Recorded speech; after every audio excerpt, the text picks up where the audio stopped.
Hey Diane, it's Dan O'Connell. How are you?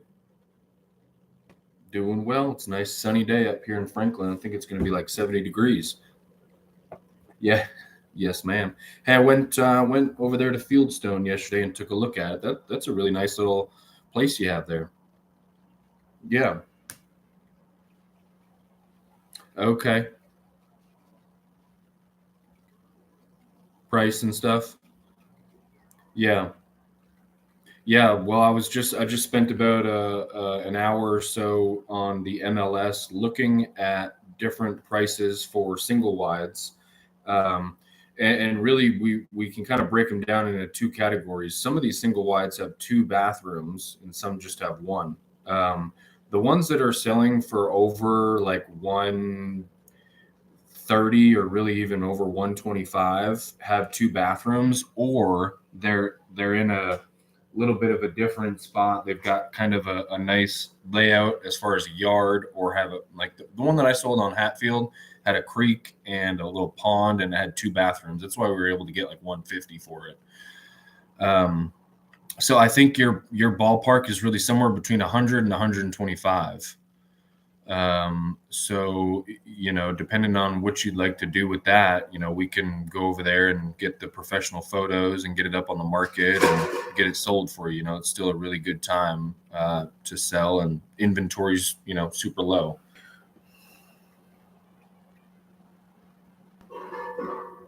Oh yeah, yeah, okay. Um, yeah, then I would go all the way up to 125 and be a little bit more firm.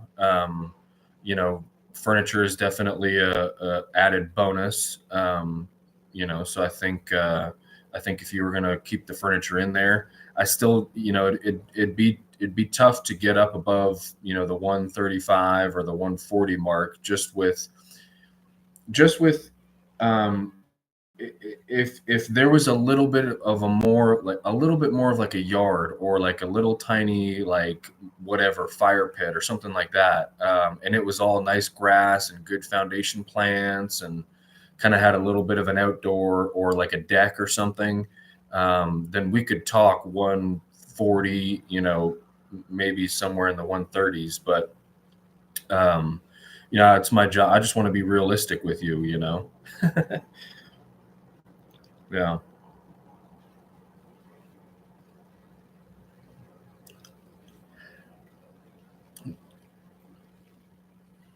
The leaves, did you say? Yeah, yeah, we definitely blow the leaves away, as a part of our service. We would The leaves were there for sure. I would definitely, before we took pictures, we'd get all the leaves blowed off the driveway and blowed away from the foundation, maybe I didn't see a whole lot of leaves on the roof, but that would definitely make a big pop. But there was one other thing. There was kind of a little soft spot there near that back door. Yeah, yeah. I didn't know if I'm surprised that you are unsure of that, but I didn't know inside the unit. Yeah, that back door, and you know, I mean, it's a common area for there to be squishy spots, just because that door, it can have an opening, and I don't know. It doesn't. There's no standing water there. But it definitely, when I was walking into that back bedroom and I put my foot on the spot right where you open the door, it's definitely a little bit bouncy.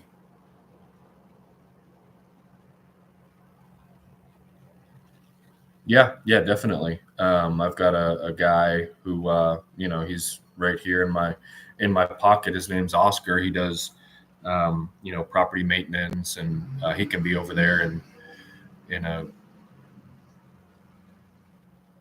It could be. I think he does live right around the area. Oscar Valencia. Yeah,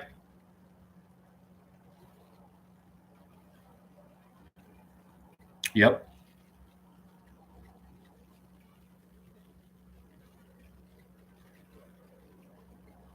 That's what I was thinking. And now, do you know if he lives there? I know he's, rents some property out and that sort of stuff. So I don't know if he's actively living there or if he's just renting. Okay.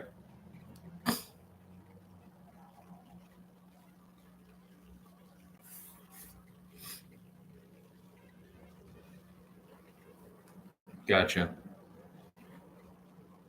No, that is funny. Yeah, he's actually helped us out personally on our personal, primary residence. So I've known him for a while. I hope you don't have any.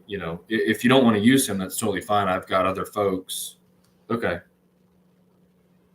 Okay. Yeah.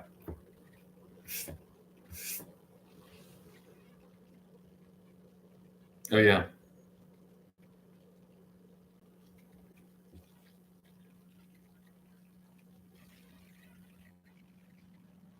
Yeah.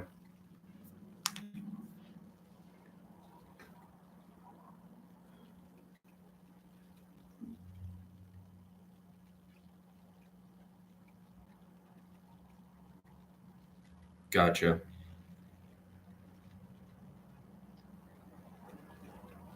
Yeah. Yeah. That's a good idea. Okay.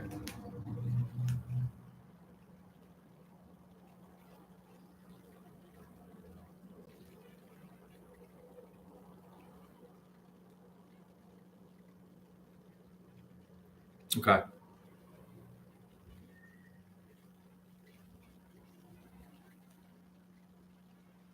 That was it. I think it looked really nice. It smelled nice. It didn't have moldy, musty smell. You do a really good job. I could tell the heating in the air stays on. I saw the dehumidifier um, right near the washer dryer unit, so that's really nice. Just a house cleaning. There's some little spider webs here and there, but that's just a part of uh, you know nobody being there. The spiders think that it's their place to move in, which is fine. Just takes a little wipe down, and we can get rid of those things. But yeah, if you were like, hey, I got whatever, somewhere between 500 and $1,000 to spruce this place up a bit, then you could just do a little garden bed around the foundation, and maybe grab some sod or something like that, put it over near the shed, and put some Adirondack chairs around there too. I mean, we can do that stuff virtually as well. um, but when buyers get there and they look at it, because you're kind of up on a stadium there, you've got a nice overlook of nice beautiful trees and little valley. So if you're sitting down ground level in that backyard near that little garden shed, that would be kind of a cool little spot for maybe a little fire pit or some Adirondack chairs or something.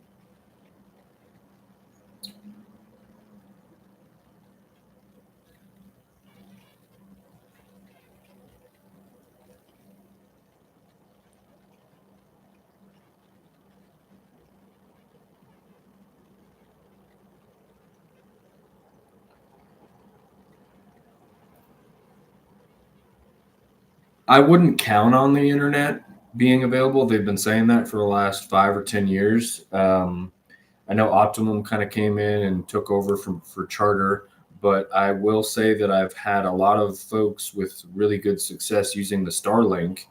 And I think with you, where you're perched up on that little shelf, I think you'd be a really good candidate for Starlink. But it's expensive. It's like 100, and I think it may be like 125 or $150 a month. Um, but it's people can stream and do their uh, videos and Netflix and stuff with the Starlink much better than they can HughesNet or Viasat or one of these other satellite services.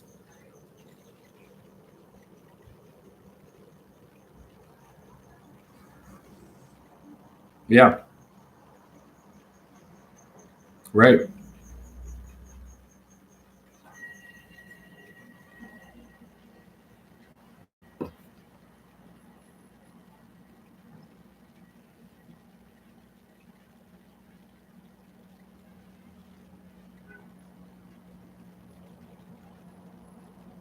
The underpinning. Um, I didn't see any issues with that. As long as maybe they're talking about there's sometimes folks will underpin it and they'll forget to leave like an access hole. Um, I don't know if you did that or not, but sometimes the access can be underneath one of the little porches or ramps, or vents. Sometimes they'll underpin it and they'll forget to put in some vents for the spring and the summer or the winter or the to let the moisture kind of release. But that's, that's really the only issue I would ever see with underpinning. And it wasn't a wood material. If you did underpinning and it was like, timber, landscape timber, and it was a really good gateway for termites or bugs, and that would be an issue. But it's like a metal kind of reflective material that I put my hand on. It feels nice and sturdy.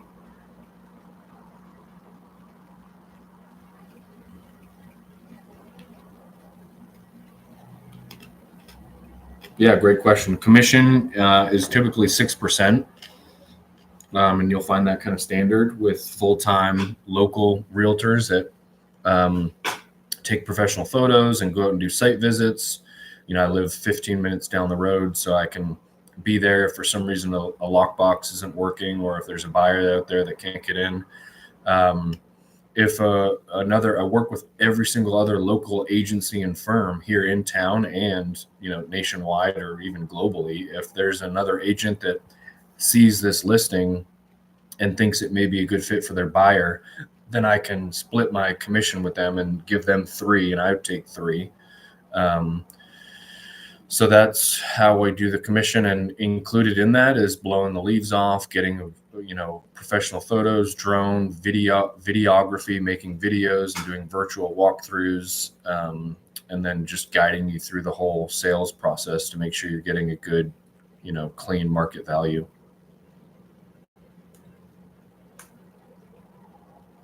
Okay. Yeah.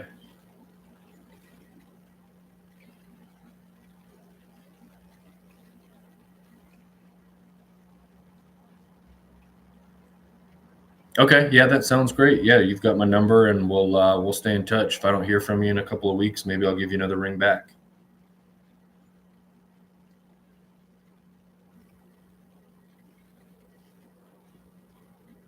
Perfect.